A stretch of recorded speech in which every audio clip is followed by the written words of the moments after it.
It is time for StreetWise with former chief of the New York City Sheriff's Department, former chief of the Seagate Police Department, retired New York City detective, Time Warner Public Access Media Award, Joe Franklin Super Excellence in Broadcasting Memory Lane Award, New York Veteran Police Association StreetWise Productions, host of StreetWise, Mr. Lou Telano. Good evening and welcome back to StreetWise, folks. Hey, listen, a lot of you know me from WGBB 1240 AM and 95.9 right here on Long Island, but it also goes up pretty well upstate into New Jersey and Connecticut, the radio show. But, of course, it's my pleasure to be here doing Skype at the famous Paradise Studios, Strong Island TV. I haven't been here just in my short time, and I'm just giving it a feel so far. It's so far, as they say, it looks good. So again, Strong Island TV, and folks, my guest is my dream girl. Yeah, so okay, she happens to be a renowned dream analysis author. She's got over 200 radio talk shows and podcasts, and she's been on TV shows, ABC, NBC, Global TV.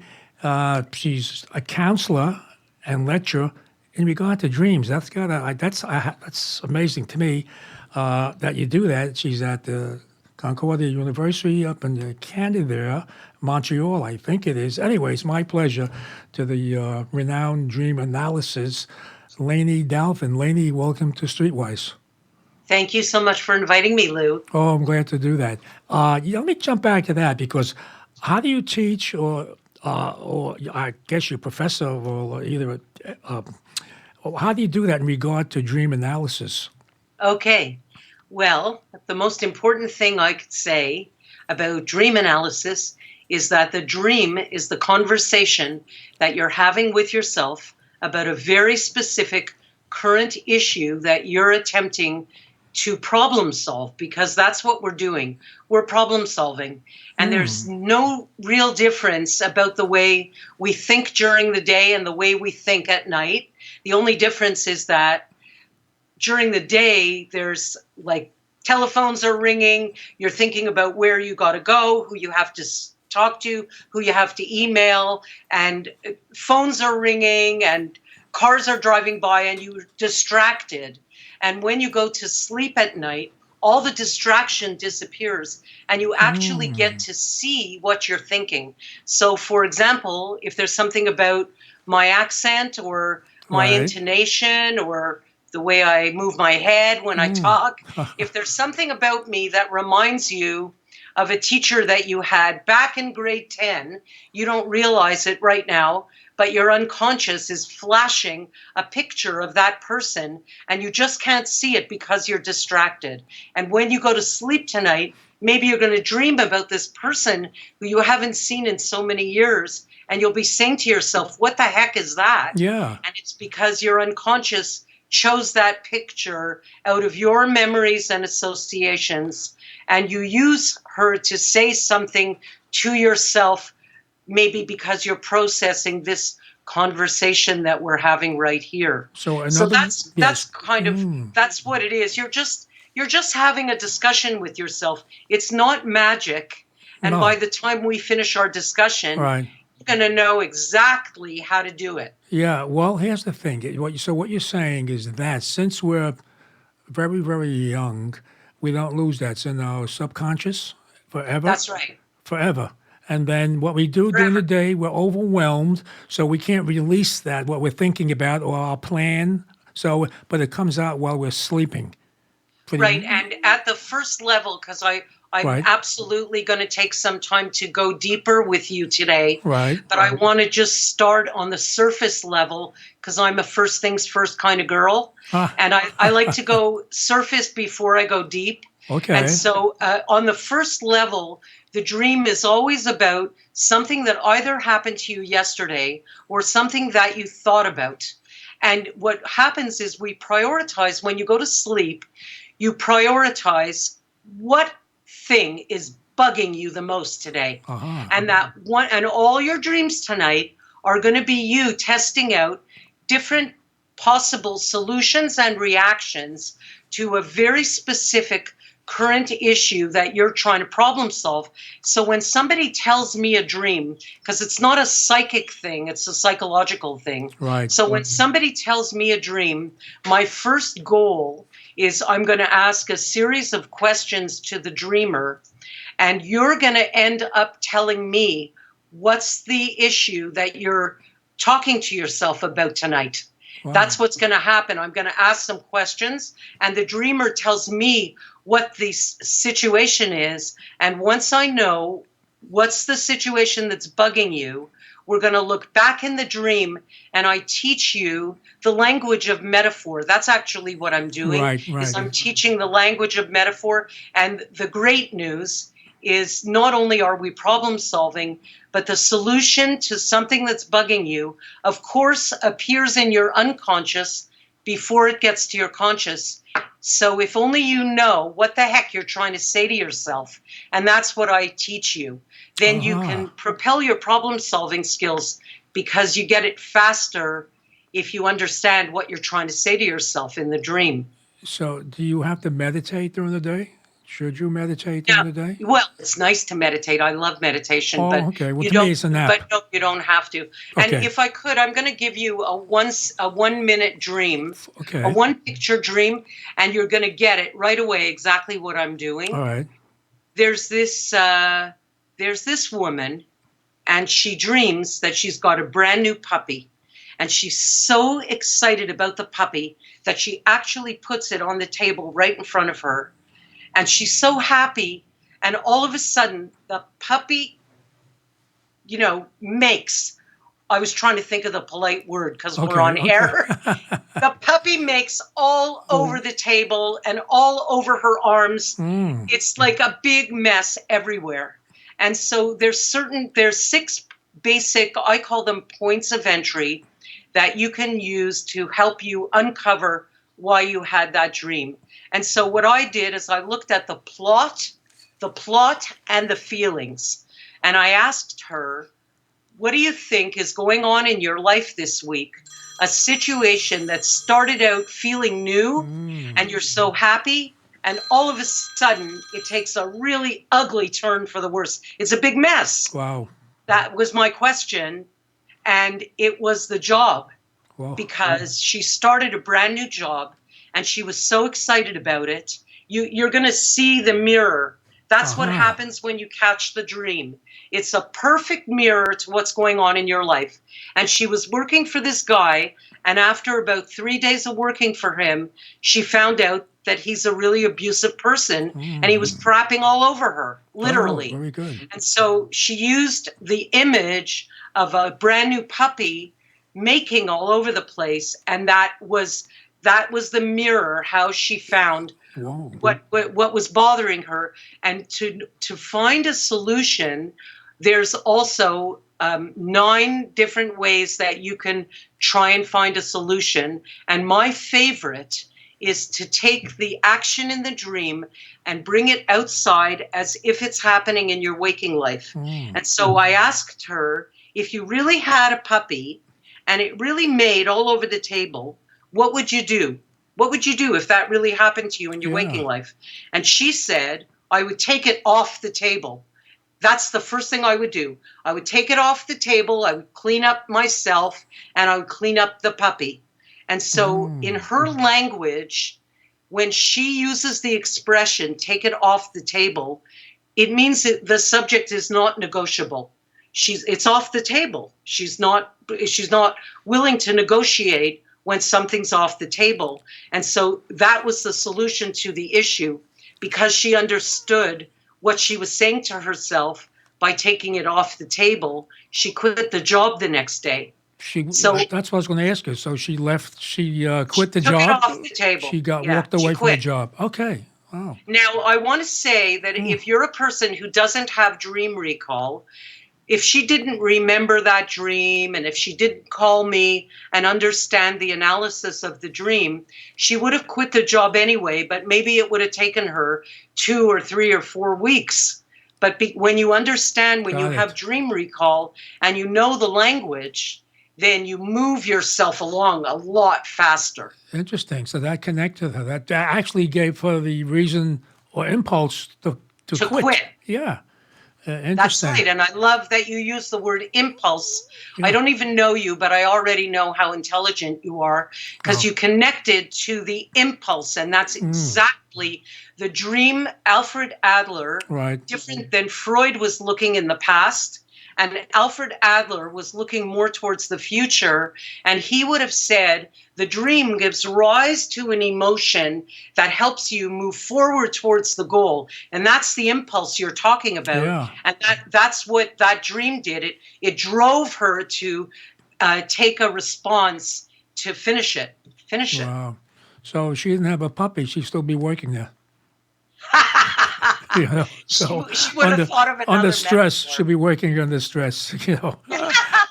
Exactly. Oh, so what you said a moment ago, we dream. Do we dream every night? Or some people say, you know, I didn't have a dream last night. Is that true? Is that factual? Because I think we always dream. I think we always dream. Dreaming's just thinking, and you don't stop thinking. Your brain doesn't stop thinking when you go to sleep. That's right. And because there's a memory trace that's not working at the same capacity when we're asleep as when we're awake, that's the reason why we don't have great dream recall. Oh. There's a physiological reason why many of us don't remember, but you're still dreaming anyway, and you're still problem solving anyway. Well, what leads me to, how come some dreams that stay with you all day, just can't get it out of your mind?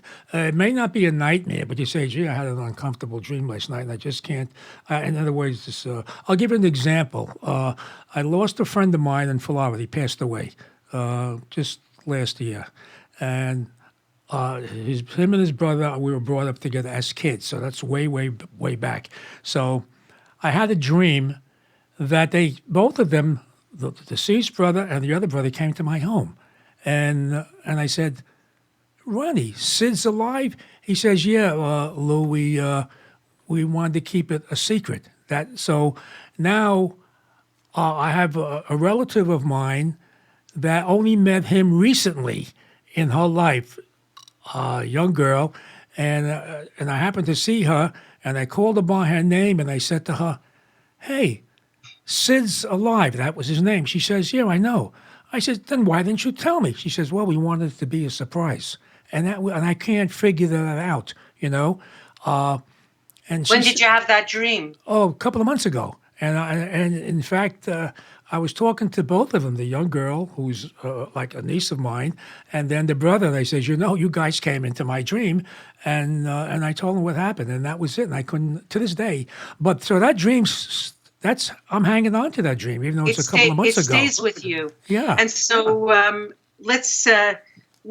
why don't you tell me, what are the first 2 or 3 things that come to your mind when you think about Ronnie? Tell me 2 things about Ronnie's him. What kind of person living was brother. he? Ronnie's the living brother. Sid passed away, but they're close in age. So how can I say it? So what would I know about Ronnie? Not too much. Is he like a close, big mouth, or does he shy? Very quiet. Very quiet. Okay. His older brother, who was my age, we were extremely close together for years. Since I can go back to I guess first grade or second grade, very childhood friends. So anyway, so Ronnie is not as close to me as Sid was, but my niece, who's close to me, right? Because she visits me, and I said her and her dad and I are close. So I don't know why I went to her house to tell her. Right. But Ronnie's a quiet kind of guy. Yes, yeah. And is he a joker, or he's a more serious person? Boring. Let me put it that way. He's a boring personality. And what nice about person. Sid? Tell me 2 or 3 things about Sid. Exactly what you just said. Ongoing sense of humor and warm. Funny and warm. Funny, warm, and and I'll just great common sense, by the way. Extreme, strong common sense. Okay, so I'll just tell you. Here's the way it goes, because now I'm going to go deeper with you for a minute. And this is I'm going to the place where you'll find out why I do dream analysis anyway, and why all of us can benefit from dream analysis. Because when you're born, we are born whole. We come into the world with everything. We have a plethora of potential, I call it. You could be selfish, giving, shy, assertive. Right. You could be a hero, a chicken. Maybe you're an initiator, but maybe you're always on the receiving end of things. Maybe you were the joker in the family. Maybe you're more serious. And the people that bring us up teach us that it's better to be one way than another way. And so we become what Frederick Perls called over-exercised in some aspects of our personality and under-exercised in others. And I'll just give you a quick example. I was brought up by my mother was a Canadian, but in my mind, she may as well have been a European because she was brought up by Europeans. And my father was a Romanian. He was a European. And so in the house that I grew up in, if my father was yelling at me when I was 6 or 7 years old, I could not look at him and say, "Excuse me, I don't like how you're talking to me," because that would have been considered really disrespectful. And I would have landed up in my bedroom. And another reason, too. Maybe with a sore bottom. You might have got whacked, maybe. Exactly. So I learned to become under-exercised in speaking up and over-exercised in shutting up. And so that's what happens to us. We become, it's not that my ability to speak up disappeared. It's kind of like sleeping. It's what Carl Jung would have called my shadow. And so what happens is, though, let's say, I have a very sweet husband who also sometimes has a big mouth like my father. But when I was around 40, I was studying at the Alfred Adler Institute with Dr. Leo Gold, who's actually a New Yorker. And one night I had an argument with my husband, and he opened up that big mouth. And I stood there saying nothing, like I'm 7 years old and I'm with my dad again. And so that night I went to sleep and I dreamed about an aunt of mine who was already gone for years. She was already passed on 15 years before. But using a symbol's point of entry, like I just did with you and your friends from the past, I asked myself, what comes to my mind about that aunt?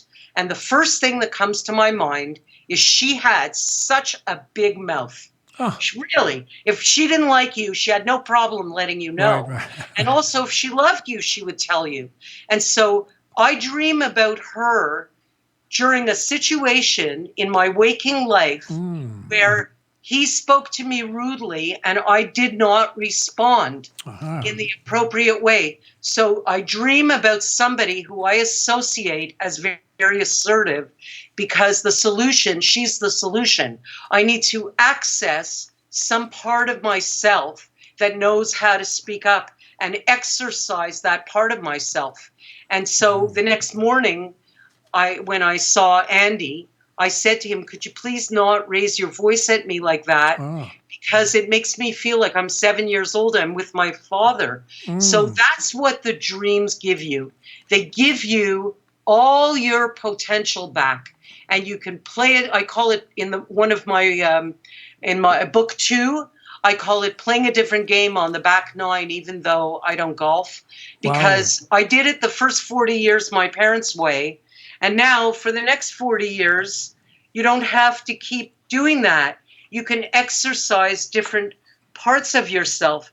And so I'll just answer your dream because it's been sitting on your mind.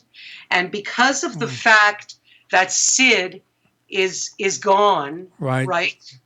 But people who you love and trust are telling you that he's back, that he's still alive.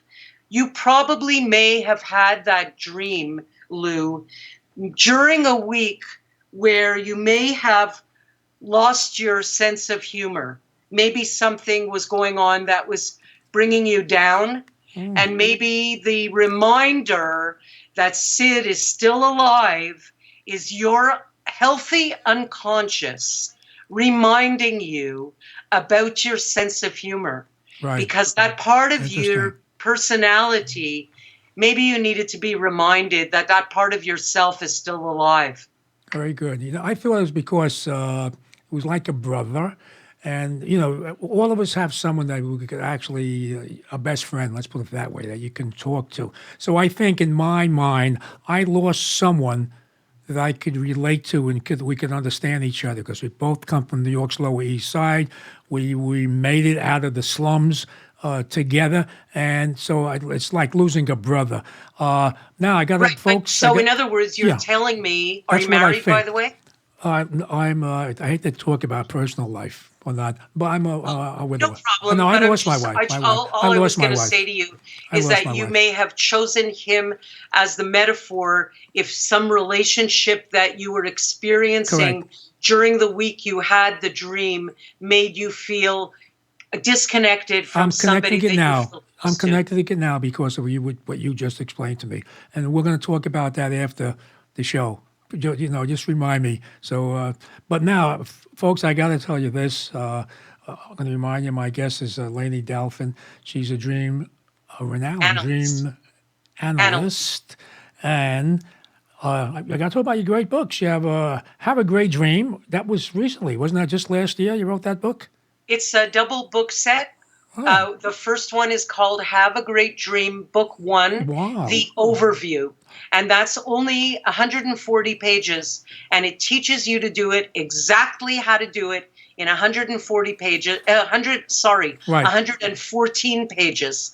And the next book is called Have a Great Dream, Book Two, A Deeper Discussion.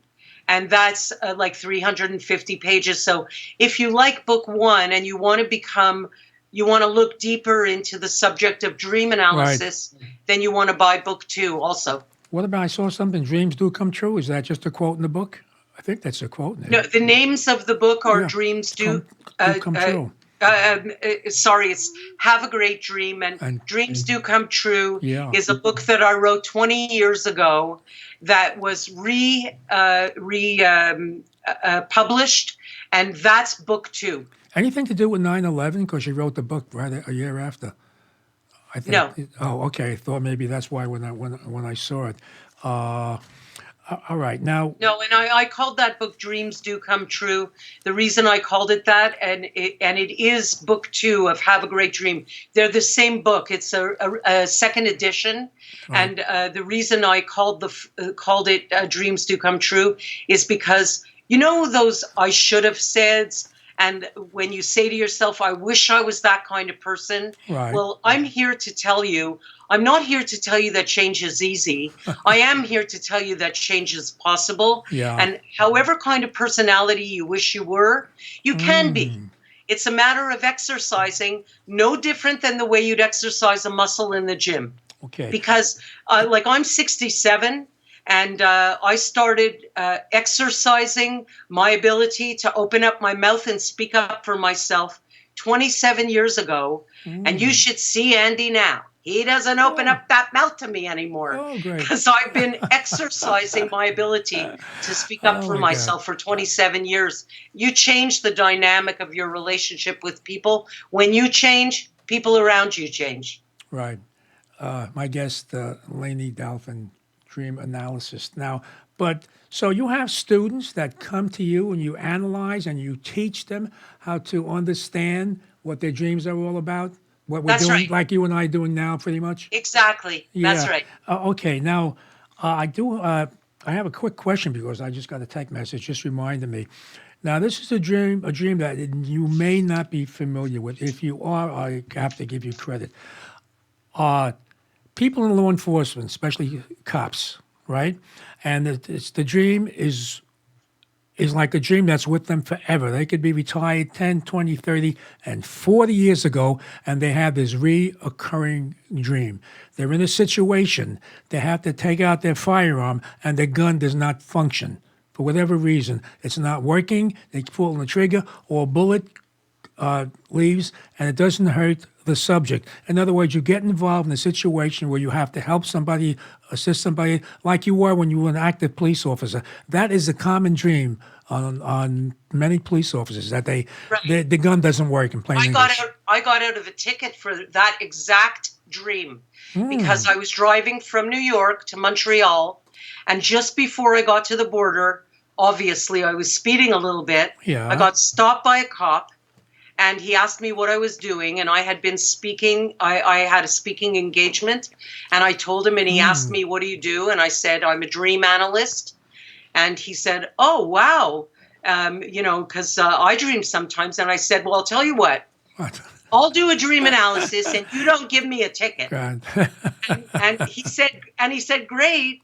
And he actually told me the exact same dream that you just said, Wow. where he pulls out his gun Mm, and the bullets don't come out. The gun doesn't work. right. And for him, Mm, because he had just had that dream the night before, he was using the gun, and he was using that metaphor, because if oh, you're doing that every single day of your life, whatever your work is, it seems completely reasonable and understandable that you would choose metaphors from what you're comfortable using.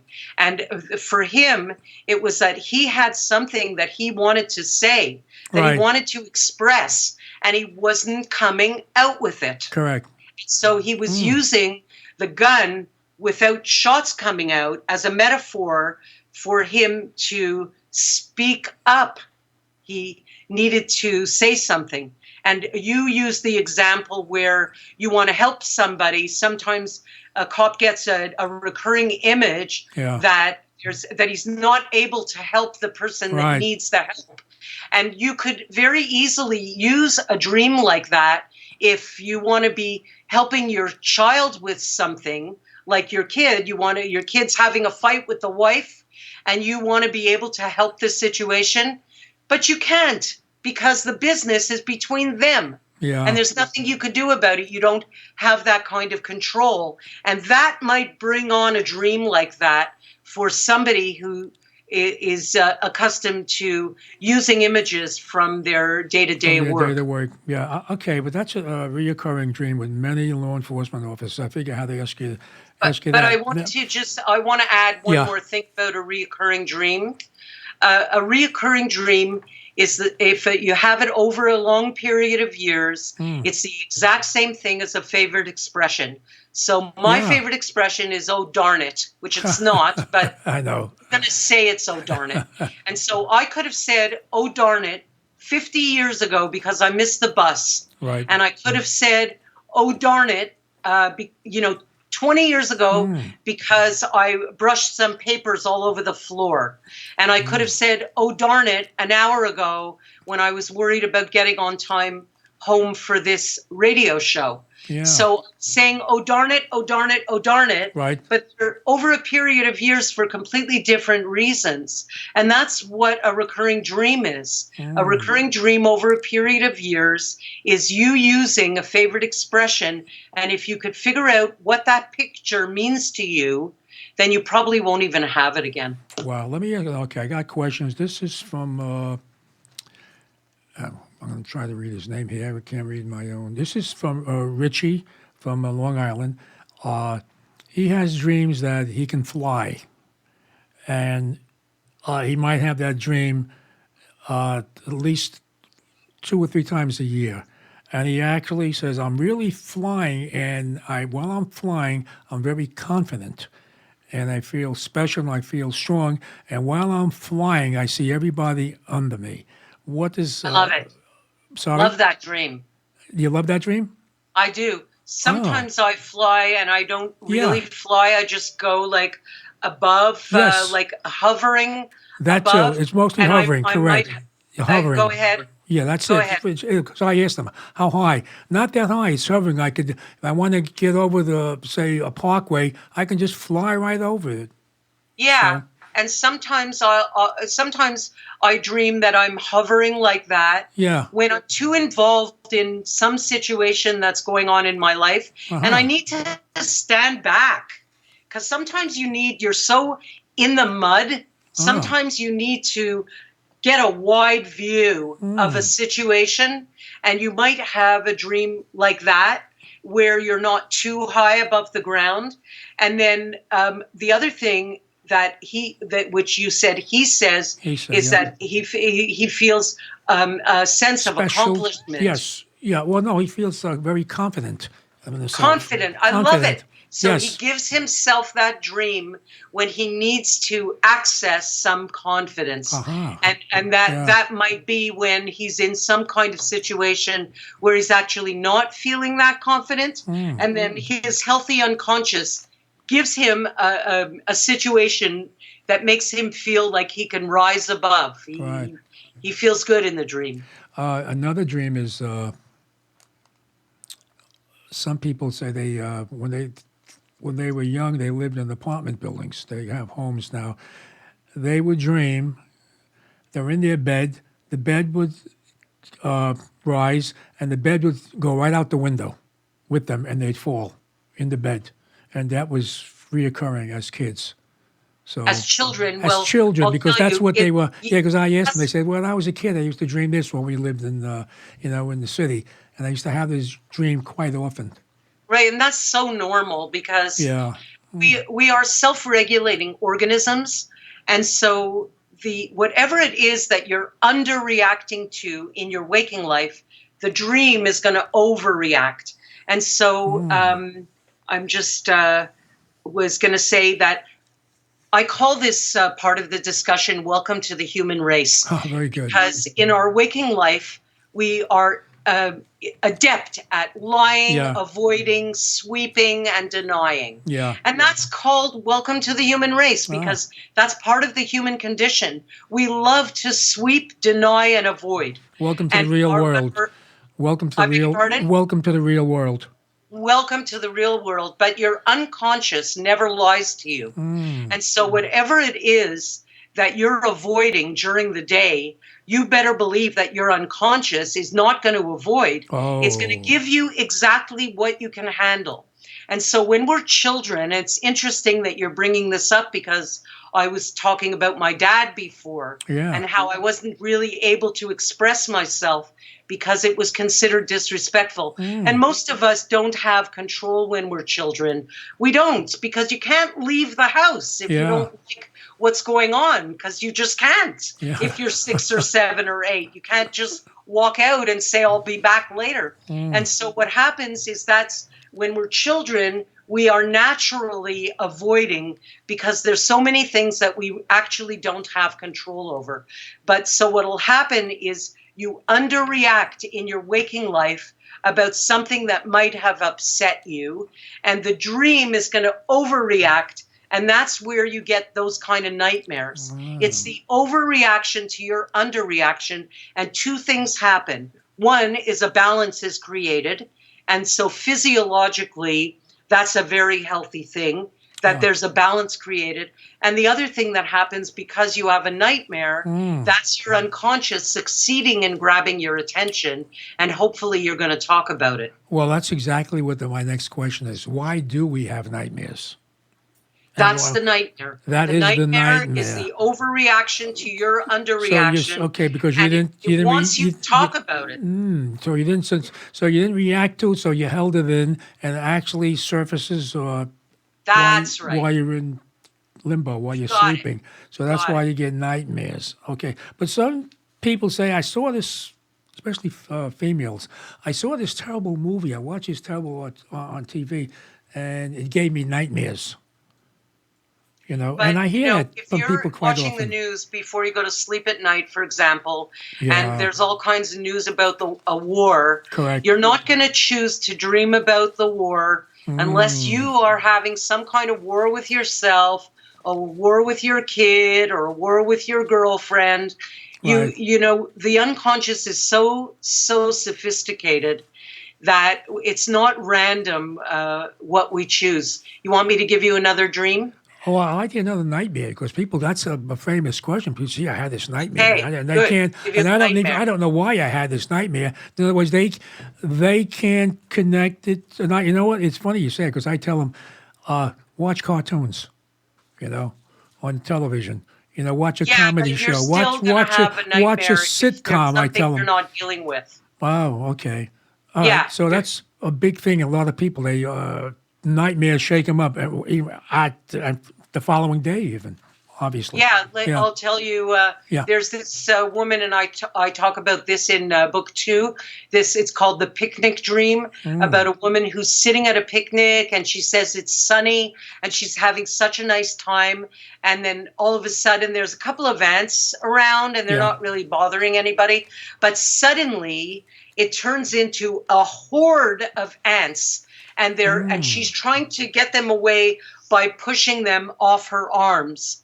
And so, which of course, it's not a very effective way about getting rid of ants. Yeah. But so, because it started out sunny, it's kind of similar to that puppy dream that I was talking about. I didn't realize that till just now, or I would have used another example, but it doesn't matter. I asked her, what do you think, what's kind of situation started out really happy and recently has taken a difficult turn.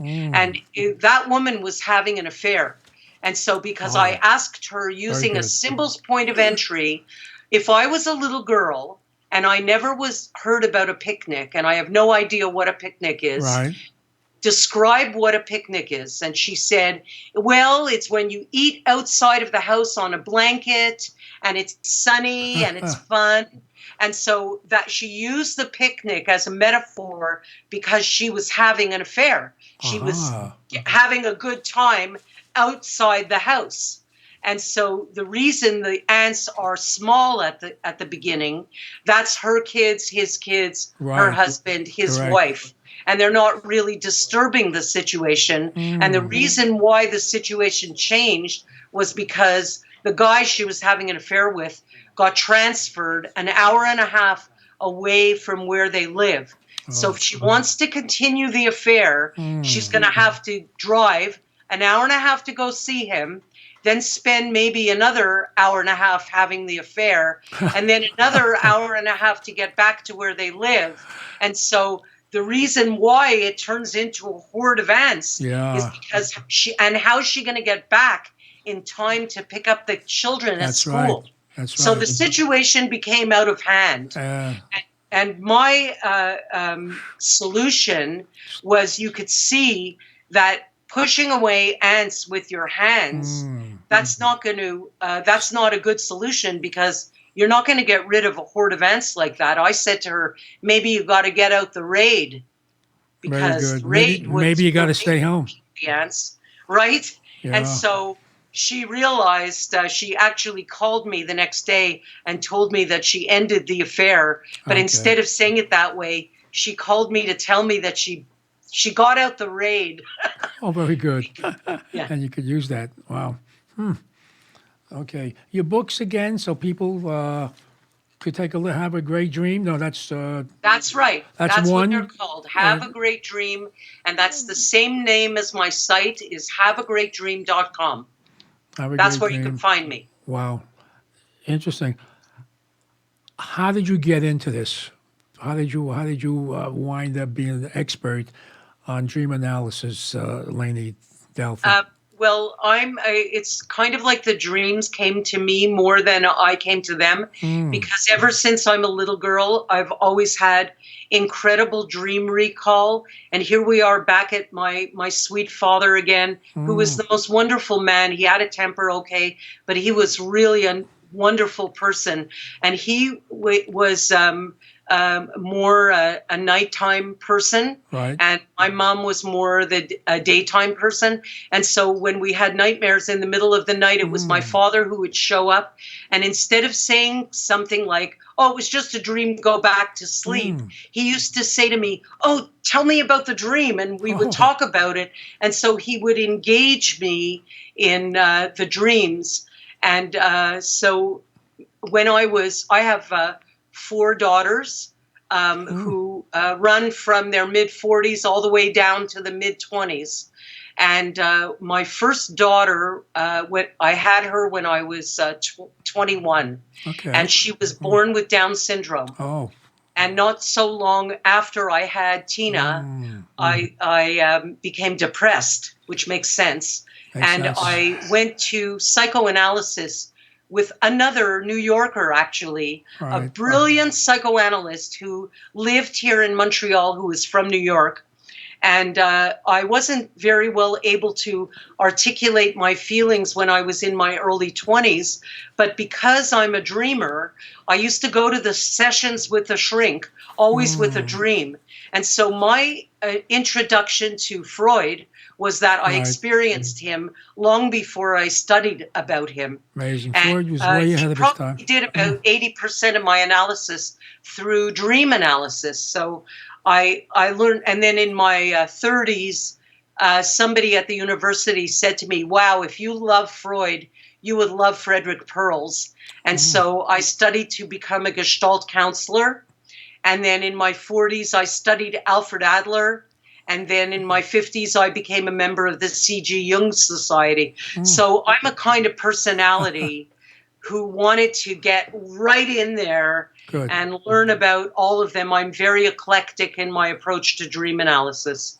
The point there, folks, is look. Not that she's old; she gave us her age, but the point is, it's never too late.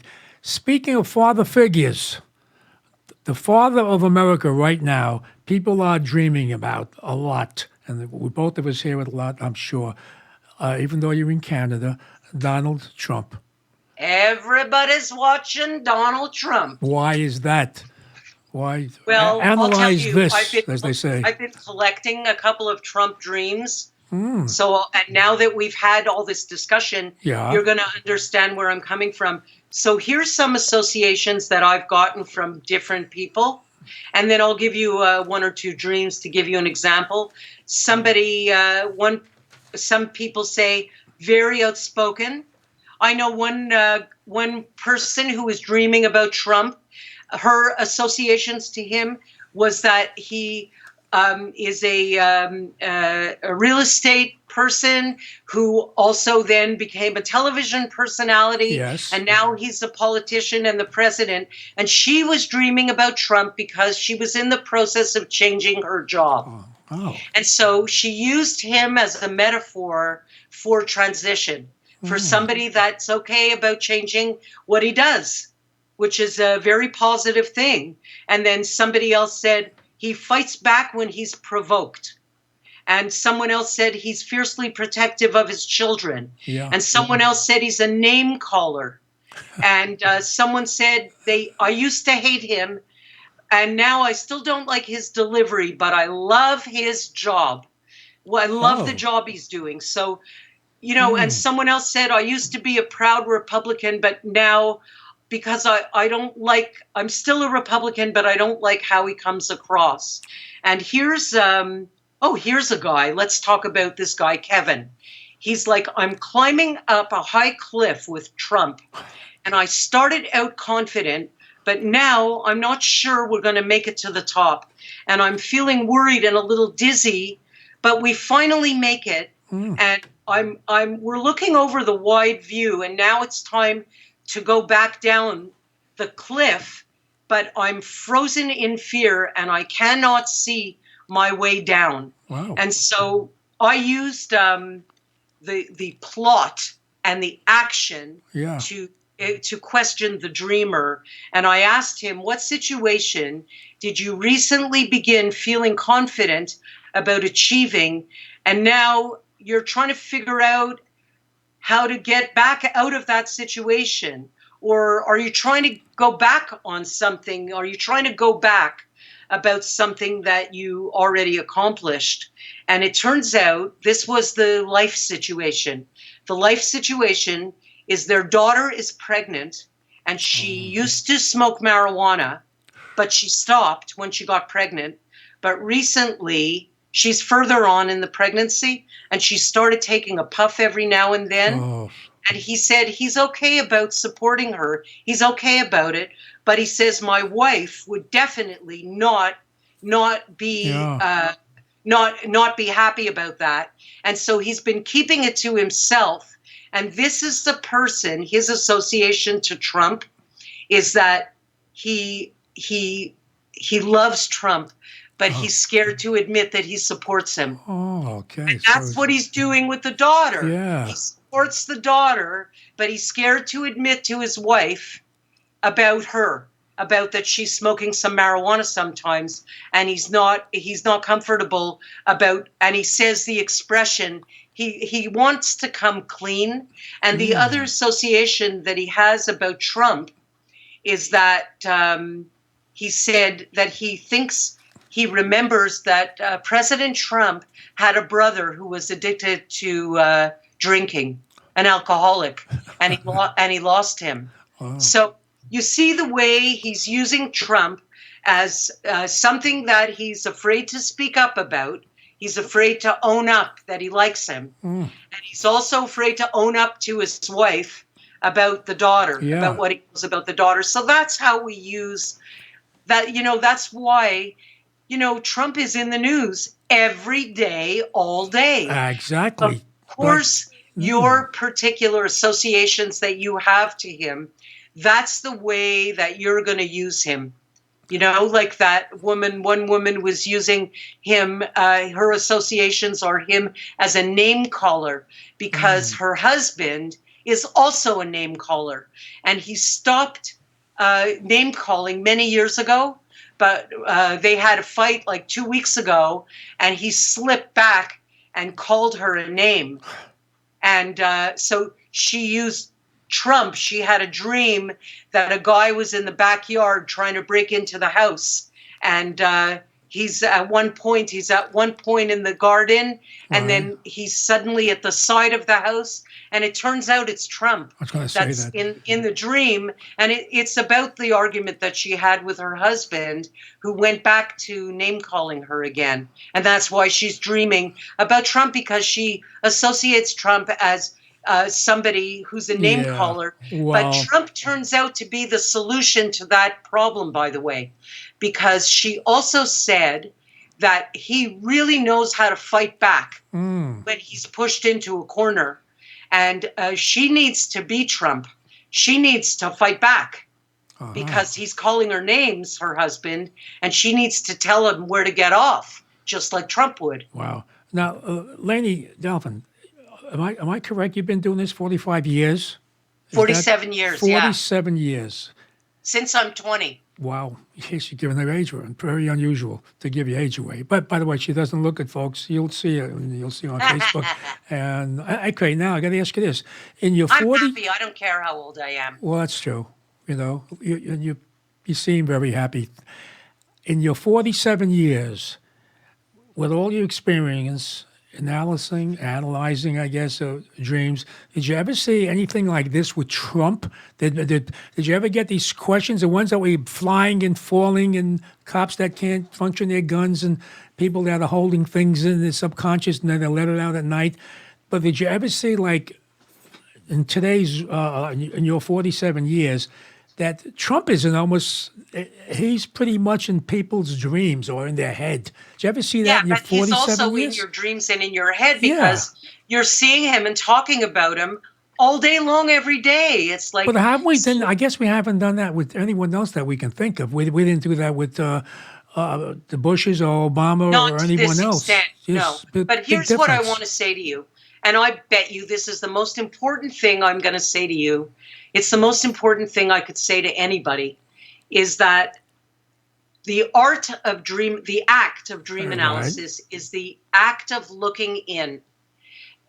You're looking inside yourself, problem solving things that you have control over. Because the bad news is we have absolutely no control over anybody else.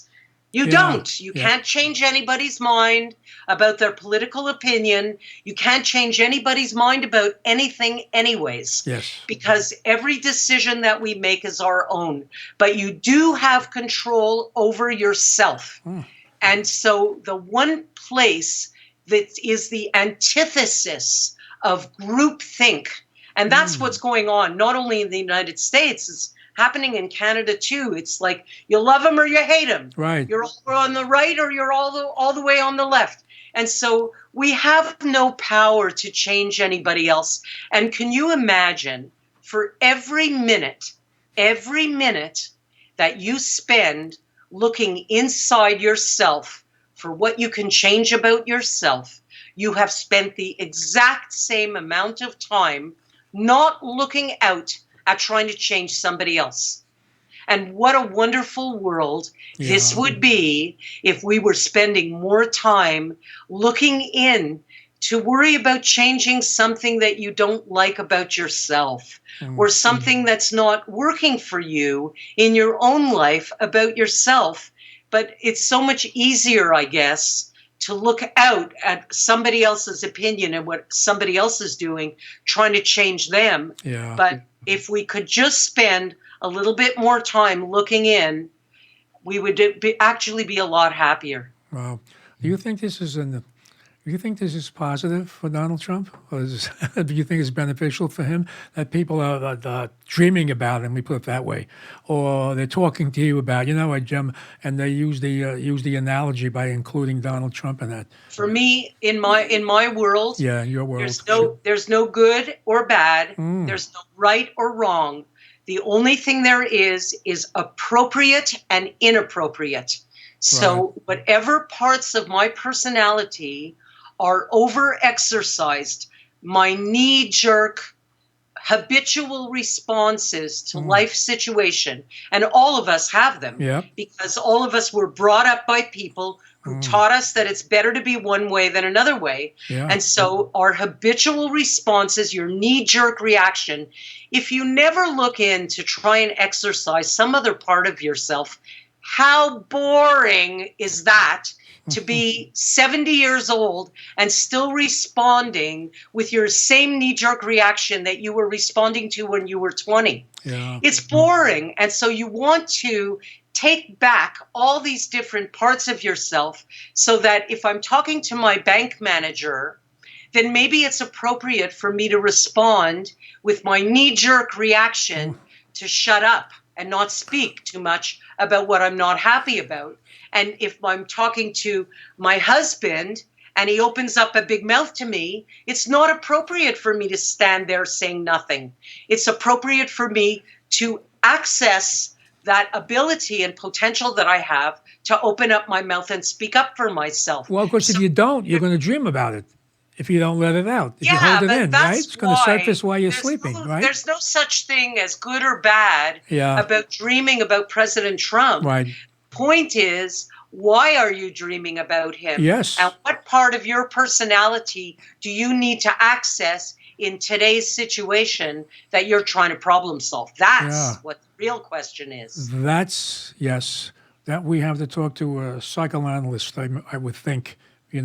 Why I could think of other things and go to sleep, even though I love the guy, but I don't think I want to dream about him when I'm sleeping. I could think of Marilyn Monroe or someone like that, but when I'm like I was going to say, when I go to bed, when I'm sleeping or dreaming, right? I could talk about Trump all day, but I really don't want to go to bed with him. So. Right, exactly. Well, but now you know how to examine why he would appear in your dream. Yeah. Because you want to ask yourself, what are the first 2 or 3 things that come to your mind about him? And then you can use that information to ask yourself, who in my life this week, because it's not about Trump. At the first level, it's about something that either happened to you yesterday personally or something that you thought about. And so if I dream about President Trump, I'm going to ask myself, what do I think about him? And then I'm going to ask myself, who in my life this week behaved in a similar way to the way he behaves? And maybe he's going to be like that woman who's dreaming that her name-calling husband, she's dreaming about her husband who was calling her a bitch or something like that. Right. And so she's dreaming about a name caller, and she's using Trump as a metaphor for her husband. Well, and then she also can use Trump as a metaphor because she needs to fight back. Yeah. And that's what Trump does. He fights back. Yeah, yes. Didn't Trump call Hillary a bitch? No, that was just a side thing. He called, oh boy. Again, Lainey Dalfin, She's got, talk about your books, because quickly, we got about a minute to go, and then you're going to hang in there. We're going to speak after. Okay, well, I Your books are on wrote Amazon, by the way, correct? Your books are on I, Amazon? yeah, but the books are on Amazon. They're both called Have a Great Dream. Book one is a small book. It's only 114 pages, and it's going to teach you exactly how to do it. And I even show you maps and illustrations how to map a dream, and it's real easy. You're going to learn how to do it, and then if you want to look deeper, like we've been doing this evening, then you should buy Have a Great Dream, Book 2, A Deeper Discussion. You can find them on Amazon, no problem. Very good. Lainey Dalphin, thank you. I got to remind my folks that folks, I guess, and guess, I'm at Paradise Studio, Strong Island TV. And keep in mind, I'm on Saturday on WGBB, 1240 a.m. here in Long Island, which goes into New York as well, at 4 p.m. on every Saturday, 4 to 5, WGBB, 1240 a.m. and 95.9, which I'm going to invite Lainey to. So she'll be part of the radio world, which she already is, with over 200 shows. Great talking to you. But hang in there, because we're going to talk a little after the show. Correct? Okay. You're so nice, Lou. And you're so intelligent, and it's always a pleasure to have intelligent conversation. Thank you so much. Same here, by the way, of course. All right, folks, this is Lou Telano, and I'll see you here next Monday, 6 p.m. This is Lou Telano, and I'll catch you later.